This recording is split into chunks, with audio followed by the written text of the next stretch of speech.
오늘 2004년 첫 주일을 맞이해서 하나님 전에 나와 예배하시는 여러분들과 여러분의 가정 그리고 여러분이 경영하시는 모든 일들 위해 우리 하나님의 은혜와 축복이 충만하시기를 기원합니다.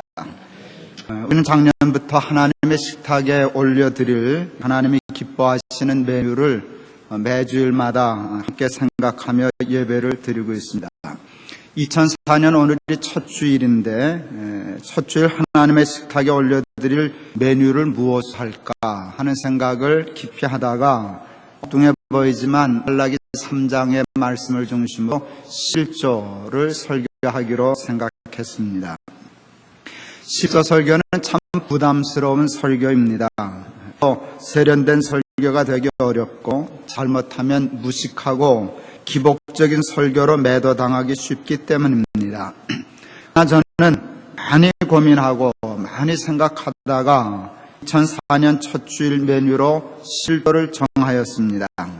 틀림없는 것은 하나님께서 우리의 11조를 기뻐하신다는 것이고 또 온전한 11조 하는 믿음을 하나님이 귀히 여기신다는 것입니다. 그리고 못지않게 중요한 것이 있는데 하나님께서 그 온전한 11조를 하는 믿음 위에 쌀 곳이 없는 복을 주시겠다고 약속하셨다는 사실입니다. 우리는 이와 같은 사실을 통해서 하나님께서 우리의 온전한 11조를 어떠한 메뉴보다도 좋아하신다는 사실을 깨달을 수 있습니다. 저는 이 설교를 준비하면서 좀 엉뚱한 생각을 해보았습니다. 하나님은 왜 그렇게 돈을 좋아하실까? 아주 깊이 해봤습니다. 그러다가 저는 돈이 단순한 돈이 아니라는 생각을 하게 되었습니다. 물론 돈만이 마음이고 생명이고 사랑이라고 얘기할 수는 없지만 그래도 돈은 아주 구체적으로 우리의 마음과 우리의 생각과 우리의 생명, 우리의 사랑을 전달하는 도구, 표시하는 지표가 될 수 있겠다는 생각을 하게 되었습니다. 제가 개인적으로 참 좋아하는 목사님 한 분이 있는데 이랜드에 계시는 방성기 목사님이라는 분입니다. 직장 사회연구소도 운영하고 계시는 분이신데 저하고 연배도 거의 비슷하고 생각과 삶이 반듯해서 거의 동년배이지만 제가 존경하고 참 좋아하는 목사님입니다. 작년 코스타 모임에서 만났는데 박 목사님이 저에게 매우 재미있고 중요한 얘기를 해 주었습니다. 그것은 우리나라 사교육비가 너무 과다하게 많으니 그거 좀 줄이는 캠페인을 같이 하자 하는 것이었습니다. 우리나라 사교육비 문제는 구체적인 퍼센테이지와 액수를 밝히지 않아도 얼마나 과다하다는 것 우리가 다 잘 알고 있는 사실입니다. 상상을 초월하는 과다한 사교육비의 지출로 말미암아 가정경제가 균형을 잃어버렸습니다. 마땅히 쓰고 지출해야 할 것의 지출들이 되지 않기 때문에 여러분 가정의 건강이 무너지고 있습니다. 그래서 이런저런 문제들이 생겨나고 있는데 박 목사님이 가장 심각하게 생각하는 문제 중에 하나는 연세 드신 부모님들과 어른들에게 드리는 생활비와 용돈이 줄어들고 있다는 것이었습니다. 우리나라는 아이들 때문에 연세 많으신 어른들과 노인들이 너무나 비참하리만큼 소외를 당하고 있다는 이야기였습니다. 박 목사님은 과감하게 사교육비를 줄여서 연세 드신 어른들과 부모님들에게 좀 더 넉넉한 용돈과 생활비 드리는 운동을 캠페인을 해야 된다는 것이었습니다. 자기 아들 사교육비를 많이 줄였고 과외 잘 안 시킨다고. 그런데 그 목사님이 소위 말하면 KS 출신이거든요. 우리나라에서 제일 좋은 고등학교, 우리나라에서 제일 좋은 대학교, 미국에서도 제일 좋은 대학에서 교육학 박사를 하신 분이에요. 집 아이들이 공부 잘할까요? 못할까요? 씨가 좋아서 그런지 공부 잘하더라고요. 사람들이 그런데 자기 아들은 공부를 잘하니까 저러지. 그래서 자기 말은 씨가 잘 안 먹힌대요. 근데 다행스럽게 아들 중에 하나가 공부에 좀 게으른 친구가 있대요. 그래서 성적이 좀 안 좋대요. 그래서 그놈이 나한테 효도를 한다. 하겠다고 그런 엉뚱한 얘기를 하시더라고요. 자기 아들 중에도 성적 조금 안 나오고 뒤처진 아이가 있지만 그 무조건 공부만 잘하라고 사교육비 그렇게 지라고 싶지 않다고, 그거 좀 줄여서 부모님 용돈 더 드리는 게 옳은 일이라고 하는 얘기를 했습니다. 김 목사는 이것저것 다니면서 설교할 기회가 많은 사람이니 김 목사 가는 데마다 그 설교 좀 해. 나고 이 어른들, 부모님들 좀 용돈 넉넉하게 드리고 하는 그 캠페인 하자고 하는 얘기를 할 때 저는 그게 매우 중요한 얘기라는 생각을 하게 되었습니다. 막내 아이가 고등학교 때 공부를 좀 소홀히 했습니다. 막내를 붙잡고 어느 날 제가 엉뚱한 이야기를 했습니다. 아버지 원로 목사 안 할 거다. 아버지가 만일 원로 목사를 한다면 우리 교회가 작은 교회가 아니니 아마 평생 내 신세 안 져도 걱정 없이 살 수 있을 거다. 그러나 아버지는 교회 덕 보고 살고 싶지 않아. 아버지는 이 다음에 내 덕 보고 살고 싶은데 내 생각은 어떠냐? 아버지가 교회 덕 보고 살랴? 내 덕 보고 살랴? 우리 막내가 정색을 하며 자신 있게 대답했습니다. 제 덕 보셔야죠. 정색을 하며 아이에게 얘기했습니다. 그러면 자식아 공부를 좀 더 잘해야지. 그래야 이 다음에 애비가 내 덕 좀 보고 살지 않겠냐. 그렇게 정말 얘기했던 적이 있었습니다. 여러분, 세상에 자식 덕을 보려고 자식을 기르는 부모가 세상에 어디 있겠습니까? 여러분은 자식 덕 보려고 자식 기르십니까? 그러는 부모 세상에 한 사람도 없습니다. 그러나 한번 조금 바꾸어서 생각해 보실 수 있기를 바랍니다. 세상에서 사람이 볼 수 있는 덕과 복 중에 가장 큰 덕과 복이 뭔지 아십니까? 그것이 자식 덕, 자식이라고 생각합니다. 자식의 덕을 버는 게 최고의 덕을 버는 것이고요. 자식에게 덕을 버는 것이 최고의 축복이라고 저는 생각합니다. 그래서 저는 정말 택도 없는 소리 같아 보이지만 많은 사람들이 김 목사 꿈도 좋다 하고 인정거리실런지 모르지만 그러기 때문에 저는 하나님께 기도합니다. 하나님, 늙음하게 자식 덕 보게 해 주십시오. 전 정말 그렇게 기도합니다. 저는 동안교회를 떠남으로 원로 목사를 포기했습니다. 푼트 숭의교회에 오면서 정년을 65세로 함으로 세계 원로 목사는 완전히 물 건너간 이야기가 되고 말았습니다. 사람들은 제가 욕심이 없어서 원로 목사를 과감하게 포기한 줄로 생각하지만 천의 말씀입니다. 제가 욕심이 많아서 그렇습니다.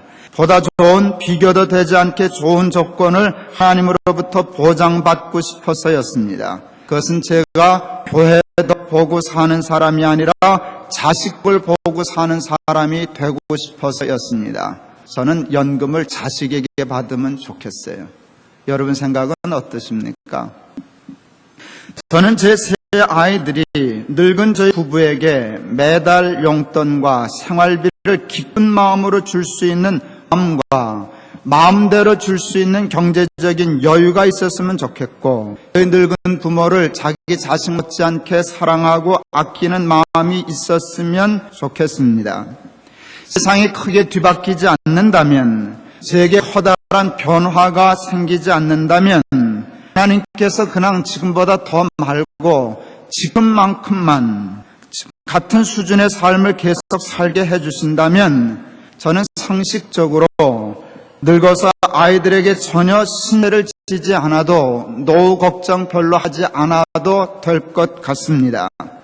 그래도 저는 자식 덕을 보면서 살면 좋겠습니다.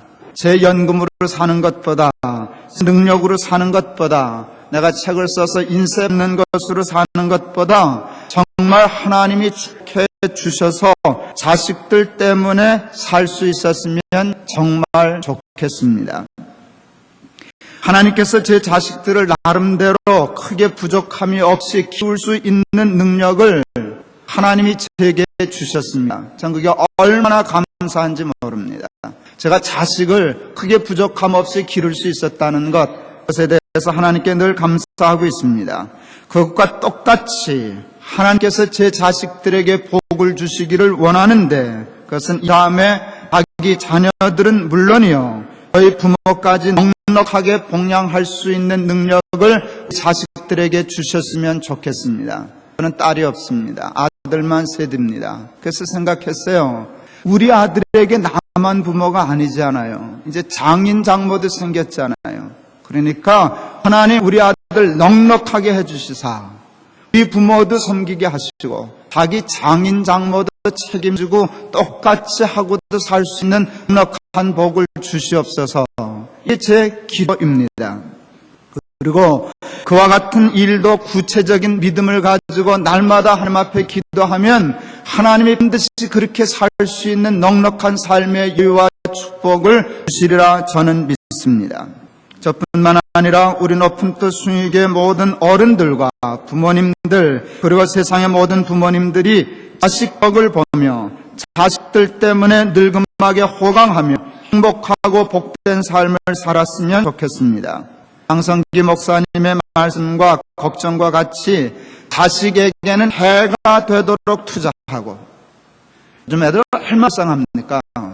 골목에 나가보세요. 애들 있나? 여러분 골목에서 아이들이 사라진 나라 이게 병든 나라입니다. 이게 참 골치 아픈 나라입니다. 여러분 어렸을 때 어떻게 지내셨습니까? 골목에 나가서 여기 붙어라 저기 붙어라 이거 할 사람 여기 붙어라 그래서 놀이를 시작하고 해가 지던 무용력 어머니들이 나가서 밥 먹어라 소리 들 때까지 놀던 게 우리 아닙니까? 다치게 하고 연날리고 여러분 논에서 썰매 타고 언덕에서 스키 타고 스키라 요즘 같은 스키입니까? 대까지 가지면 스키가 되는 거고 여러분 그러고 살았던 때인데 요즘 아이들 하는 게 뭡니까? 아이들 보니까 평이 나보다도 못 돌리더라고요. 그러면 땅바닥에 겨우 돌리는데 나는 지금도 손바닥에 돌리거든요. 던져가지고 공정에 받아서 돌리니까 와 우리 아버지 기술 좋다 그러고 제기도 내가 우리 아들보다 더 많이 차고요. 우리 애들이 언제 제기 찰 시간이 있었나요? 난 밤낮 제기 차고 놀았는데 여러분 놀지 못하고 사는 거 밤낮 학원 다니고 영어 배우고 단어 외우고 공식 배우고 뭘 암기하고 이거 아이들 밥통 들고 밥어맨들 일 아닙니까? 과다한 술로 아이들에게 폐를 끼치고 과다한 지출로 부모님들에게 폐를 끼치는 이 바보 같은 일을 이제는 좀 중단해야 되지 않겠습니까? 하나님은 우리 덕을 보시기 위해서 우리 인간을 창조하신 것은 아닙니다. 하나님 세상에 뭐 부족하셔서 우리 덕 보자고 사람을 만드셨겠습니까? 그러나 또 하나님은 우리들의 도움과 덕을 보셔만 겨우겨우 사시는 연약한 나약한 늙은이도 아니십니다. 그런데 하나님은 우리 덕 보는 것을 좋아하십니다. 은근히 좋아하시고 아니 노골적으로 좋아하십니다. 그리고 달라십니다. 11조 좀 줘. 나 11조 가지고 살고 싶어. 세상의 첫 부자이신 하나님이 우리에게 내 11조를 살겠다고 조르십니다. 자기가 정직하게 땀 흘려 번 돈 중에 하나님을 생각하고 하나님이 기뻐하시고 즐거워하시는 일에 쓰실 수 있도록 자신의 몫을 뗄 줄 아는 마음을 하나님은 그 어떠한 마음보다도 좋아하시고 기뻐하십니다. 하나님은 당신의 능력과 당신의 힘으로 당신의 일을 하시는 것보다 우리가 드리는 그 몇 푼 안 되는 11조로 일하는 걸 되게 좋아하십니다. 그 일을 하시면서 이거는 말이야 아무개가 11조에서 한 일이야. 우리 아들이 줘서 우리 며느리가 줬어 우리 딸이 줬어 그리고 자랑하고 하신 지극히 평범한 아버지 같은 하나님이십니다. 하나님이 가장 좋아하시는 메뉴 중에 하나는 우리들의 온전한 마음과 사랑과 정성이 깃들여져 있는 온전한 11조입니다. 큰아이가 고등학교 때 제 아내가 은행에서 하는 연금을 들까 말까 고민을 많이 하고 있었습니다. 그때 큰아이가 제 애미한테 이렇게 얘기했습니다. 그 연금 저한테 드시죠? 말길 못 알아들으셨는가? 그 연금 자기한테 달라는 거예요. 자기가 연금 노릇할 테니까. 실제로 생각했어요. 그게 훨씬 더 좋은데 아들한테 연금 드는 게 더 좋은데 그래도 믿음이 없어서 그냥 은행에 들었습니다. 여러분 은행 연금이 좋겠습니까? 자식 연금이 좋겠습니까? 믿음 없는 우리가 참 믿음 없는 삶을 사는데 자식 연금이 확실하다면 최고의 연금입니다. 아들놈이 자기한테 부으라 그랬는데 그 부었어야 좋을 것 같았습니다. 많은 분들이 늙어 은퇴를 한 후 모든 재산을 아이들에게 다 물려주면 안 된다는 이야기들을 하십니다. 늙을수록 자기 돈이 있어야 하고 늙을수록 재산이 있어야 그래도 명절 때마다 자식들이 찾아오고 인사하고 아양도 하고 효도도 부린다고. 손에 돈 없어 봐라 아들 찾아오는가, 재산 없어 봐라 명절에 찾아오는가. 얼마나 경험에서 우러나오는 실제적인 지혜의 말씀이겠습니까? 막상 자식들에게 모든 재산을 다 물려주게 되면 자식들은 자식들 사교비 챙느라고 바빠서 늙은 부모는 신경도 쓰지 못하게 된다는 것을 우리는 모두 다 잘 알고 있습니다. 그래도 저는 확률이 아주 희박하지만, 그래서 사실은 저도 꼭 그렇게 하기가 여간 겁나고 두렵지 않지만, 자신이 없지만, 그래도 자식이 정말 늙고 힘없는 부모에게 늘 마음이 있어서 자기 자식 돌보는 것만큼 그것의 몇 분의 1이라도 떼어서 부모를 책임지고 섬기고 부모를 어색하게 하지 않으려고 하는 마음과 능력이 있다면 하나님께서 무모해 보이기까지 하는 제 기도에 응답해 주셔서 정말 제가 제 기도대로 자식 덕을 보면서 능히 살 수만 있다면 전행에 연금 들고 싶지 않습니다. 재산 모아들고 재산 의탁하고 살고 싶은 마음 전혀 없습니다. 모든 것 다 자식에게 투자하고 자식으로 연금 삼으면 좋겠습니다.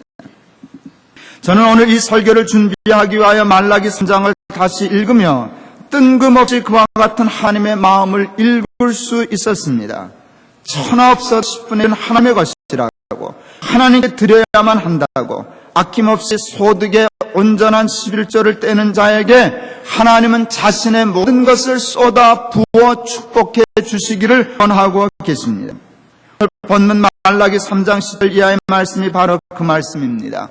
만군의 여호와가 이르노라, 너희의 온전한 11조를 창고에 들여 나의 집에 양식이 있게 하고 그것으로 나를 시험하여 내가 하늘문을 열고 너희에게 복을 쌀 것이 없도록 굳이 아니하나 보라. 만군의 여호와가 이르노라, 내가 너희를 위하여 홍성을 금하여 너희 토지 소산을 멸하지 않게 하며 너희 밭에 포도나무의 과실로 기한 전에 떨어지지 않게 하리니 너희 땅이 아름다워짐으로 열방이 너희를 복되다 하리라. 만군의 여호와의 말이니라.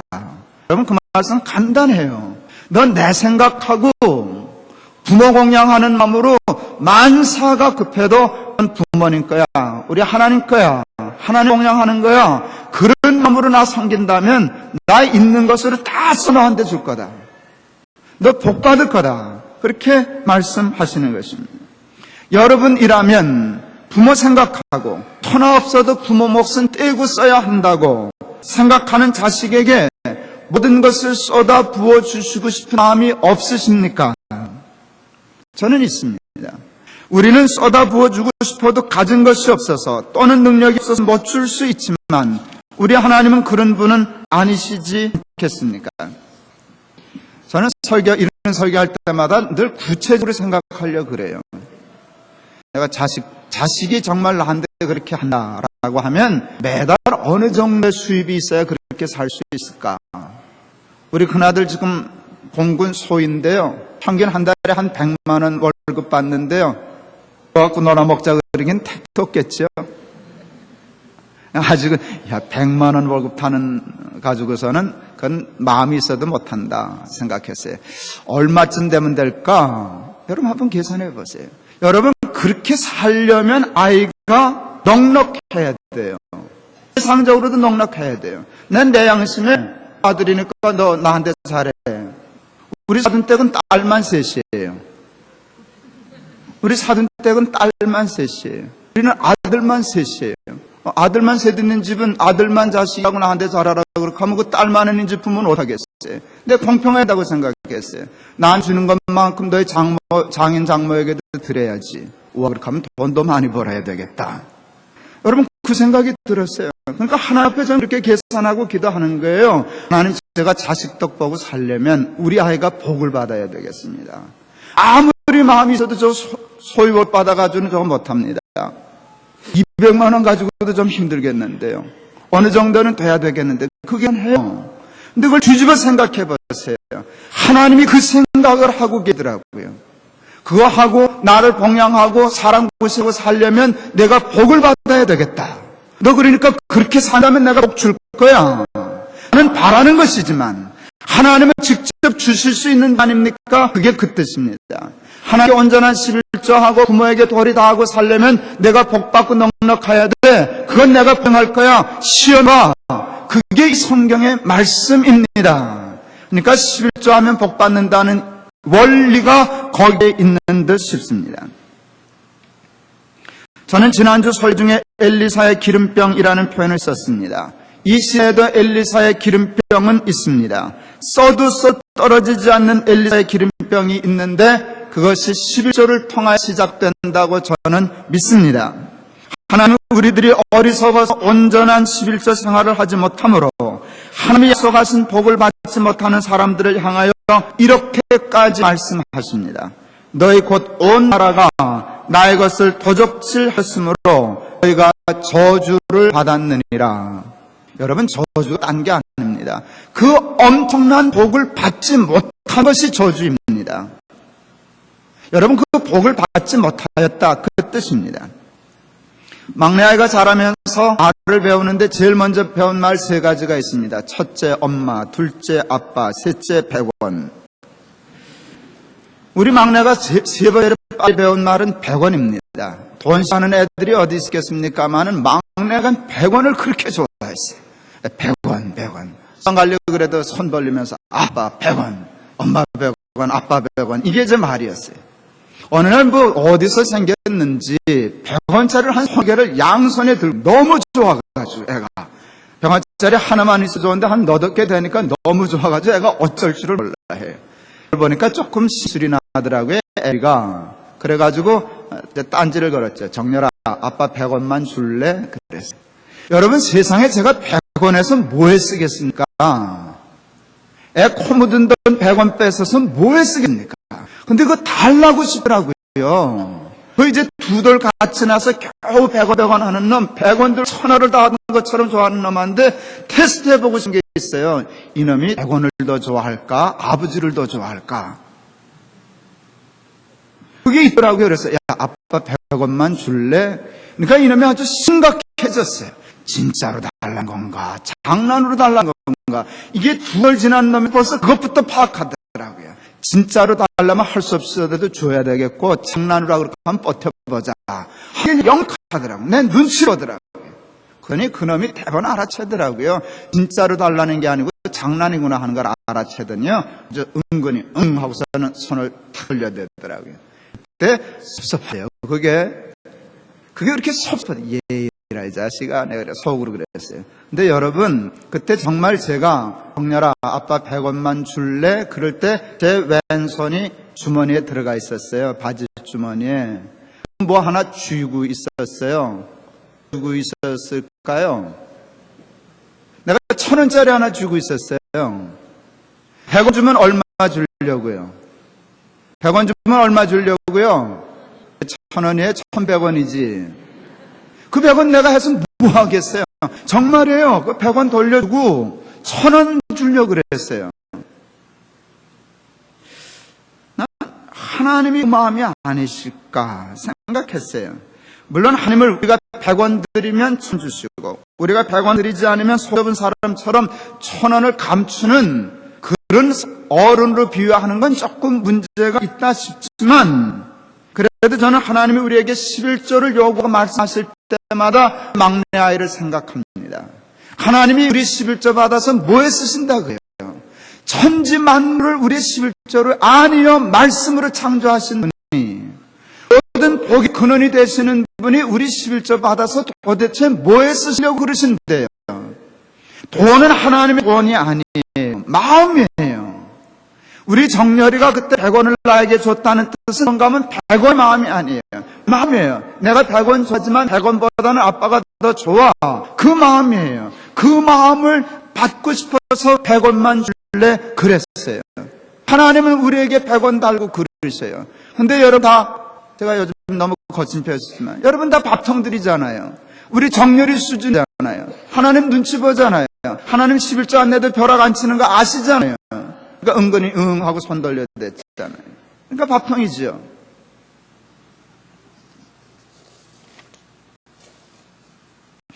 말씀을 마치려고 합니다. 틀림없는 사실이 몇 있습니다. 그것은 하나님께서 우리의 11조를 기뻐하신다는 것입니다. 하나님이 돈을 좋아하신다는 것입니다. 돈을 만드신 분이 특별히 좋아하는 돈은 우리가 드리는 돈을 좋아하신다는 것입니다. 저는요, 자식 안 봐도 살 수 있어요. 연금 늘어났어요. 통해연금도 있잖아요. 우리 세금 내니까 국민연금도 있잖아요. 저는 인세도 나오지 않아요. 난 돈 똑같은 돈이지만 달라요. 연금으로 받는 돈, 인세로 받는 돈과 그 돈도 똑같은 돈이지만 아니에요. 아들이 주는 돈이 제일 좋아요. 난 다른 돈 다 포기하고 아들이 주는 돈으로만 살 수 있으면 제일 잘 사는 것이라고 생각해요. 하나님이 우리 아들이 나 그렇게 살 수 있도록 넉넉하게 해주시면 참 좋겠어요. 정렬아 100원만 줄래 하는 마음은 그제나 지금이나 똑같아요. 하나님 부족한 거 없으신데 하나님 제일 좋아하시는 것은 우리의 11조예요. 온전한 11조예요.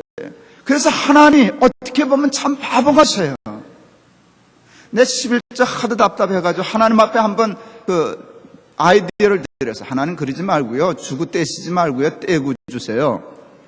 집값들이 뭐 떼고 주면 뭐라 그러겠어요? 11조를 떼고 주세요.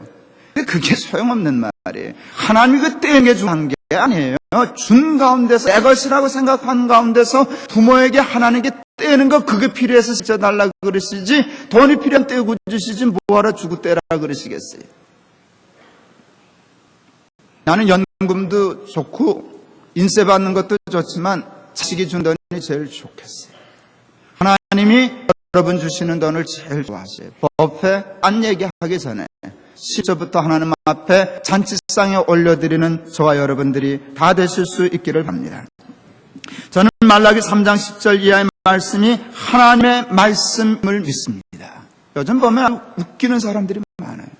구약은 율법이고 구약의 말씀은 여러분 구약의 말씀도 하나님의 말씀이고 신약의 말씀도 하나님의 말씀입니다. 사람들은 11조의 말씀, 구약의 말씀이기 때문에 꼭 지키지 않아도 된다고들 하지만 그것은 우리가 하나님의 복을 받는 것을 샘나는 사탄의 말입니다. 누가복음 1장 42절에서 예수님은 이렇게 말씀하셨습니다. 화 있을진저 너희 바리새인들이여 너희가 박하와 운향과 모든 채소의 11조를 드리되 공의와 하나님께 대한 사랑은 버리는도다. 그러나 이것도 하고 저것도 버리지 말아야 할 것이니라. 예수님이 바리새인들의 위선된 11조를 비판하고 계셔요. 저들은 11조는 잘 드렸어요. 근데 하나님은 돈을 하신 게 아니거든요. 아무리 액수 맞아도 마음 없는 사랑 없는 그냥 11조 내면 복 받는다는 계산 때문에 기복적인 신앙으로 드리는 부족 같은 11조를 비판하신 거예요. 그런 11조 하나님 드시는 거죠. 내가 거지냐? 마음 없는 11조 그거 나 원치 않는다. 사랑이 없는 11조 그거 내가 해서 못하랴 하고 바리새인들의 왜곡된 11조를 비판하고 계세요. 근데 잘 보세요. 그러니까 이제부터 11조 제도는 폐지하라? 아니요. 10조를 하되 액수도 맞추지만 거기에 본래 정신은 하나님 사랑하는 마음을 담아 온전한 11조를 하라는 말씀이에요. 예수는 율법을 폐하러 온 분이 아니라 온전케 하러 오신 분이 하셨어요. 어떤 분은 그러대요. 예수님이 11조 얘기하는 거 들어봤냐고. 여기 있잖아요. 예수님이 11조에 대해서 말씀하고 계세요. 위선된 부족 같은 11조 그거 안 된다. 11조 하면 하나님이 채워주지 않나. 그런 장사속 같은 얘기가 아니에요. 오늘 제가 여러분에게 난 자식도 보고 싶어요. 정렬 100원만 줄래? 그 마음으로 하나님 11조를 요구하셔요. 그런데 11조는 아니에요. 이거 내면 장사가 잘 되고 수입이 더 많아지고 그런 시시한 얘기하는 거 아니에요. 하나님은 온전한, 예수님은 온전한 정신 살아있는 온전한 11조 하기를 예수님은 권면하고 계십니다.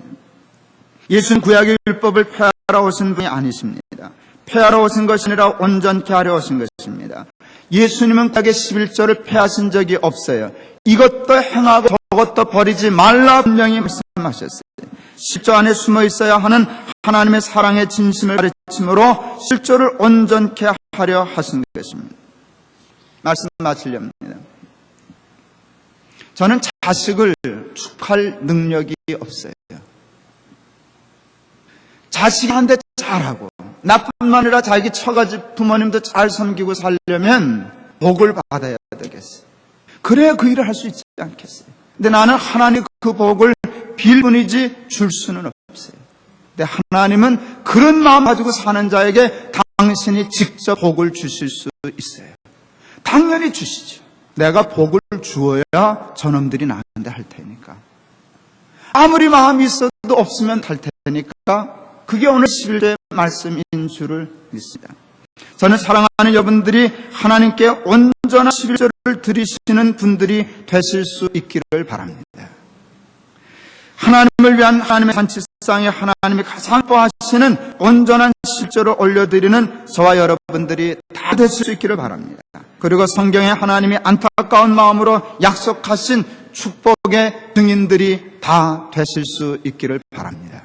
그 일을 실천함으로 여러분들이 하나님 우리들 때문에 받으시는 복, 그 기쁨처럼 여러분도 자식들에게 그 복을 받으면서 사실 수 있기를 바랍니다. 자, 오늘 이 설교 준비하면서 우리 어머니 용돈 올려드려야지. 말을 했으면 당장 뭐 실천을 해야지. 말만 하면 뭐 되겠어요? 많이 올려드려야 되겠다. 나는 어머니가 뭐 돈 쓸 데가 어딨나 생각했는데 에이 밥 잘못 쓰는 생각이다. 친구들과 점심이라도 우리 어머니가 한번 사게 하고 그렇게 해드려야지. 장인어른도 계시는데 딴 건 몰라도 용돈 좀 많이 드려야지. 여러분 오늘 설교 듣고요, 실조만 잘하지 마시고요, 부모님들 생활비 올려드리세요. 용돈 더 많이 드리세요. 애들 과외 하나 끊어요. 애들 과외 하나 끊어요. 그리고 좀 가서 자치하게 내버려둬요. 그럼 꼭 공부 잘 사는 세상 이제 지났어요. 한참 지나고 있는데 여러분 저 밤낮 나서 자치기 하고 밤낮 나서 썰매타고 연들 그러고도 높은 뜻 수익의 목사 됐는데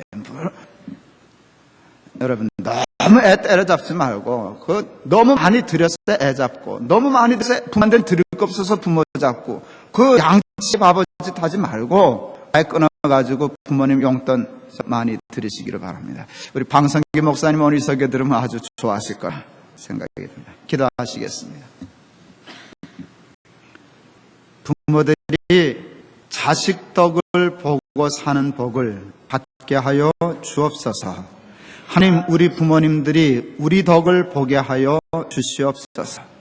하나님이 우리 덕을 보시고 싶어 하십니다. 하나님, 우리 온전한 11조를 드려 우리의 11조로 하나님 사실 수 있게 해 주시옵소서. 예수 그리스도 이름을 받들어 기도하옵나이다. 아멘.